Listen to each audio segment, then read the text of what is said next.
अस्सलाम वालेकुम student, welcome back to learning program. हम आज अंडरस्टैंड करेंगे व्हाट इज़ द हाइप्नोसिस।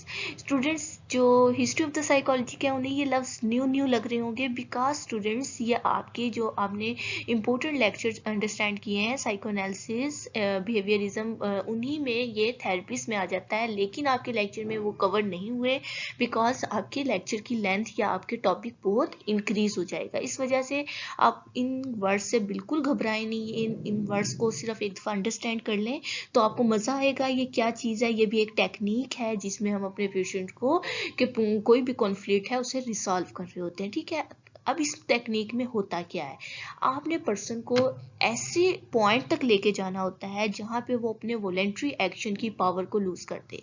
मतलब कि वो अपने हाथ पांव खुद से ना हिला पा रहा हो, वो ऐसे किसी और दुनिया में आपने उसे ख्वाब की दुनिया में ले जाना होता है, उसकी डायरेक्शन चेंज कर देनी होती है, उसे लगे ही ना कि वो आपके पास सीट पे बैठा है, आपने उसे इस तरीके से लेके जाना होता है। बहुत ही मज़ेदार ये थेरेपी है। इस थेरेपी में क्या होता है, आपने उसकी एक्चुअली ये उस वक्त अप्लाई करते हैं जब किसी की मेमोरीज बहुत ज़्यादा सप्रेस हो जाती हैं, दब जाती हैं, तो उसको निकालने के लिए, उसको याद करवाने के लिए, उसकी जो चाइल्डहुड हिस्ट्री को याद करवाने के लिए, उसके बिहेवियर को मॉडिफाई करवाने के लिए हम उसको इस कंडीशन में लेके जाते हैं। डिफरेंट डिसऑर्डर है हमारे पास जो इस थेरेपी के थ्रू हमारे रिसॉल्व होते हैं। एंग्जाइटी होती है, सेल्फ स्टीम जिनकी बहुत ज़्यादा लो हो जाती है, या वेट लॉस करने के लिए स्ट्रेस, फोबिया, पैनिक अटैक, तो जो उनसे है उसके लिए बहुत इंपॉर्टेंट है ये थेरेपी।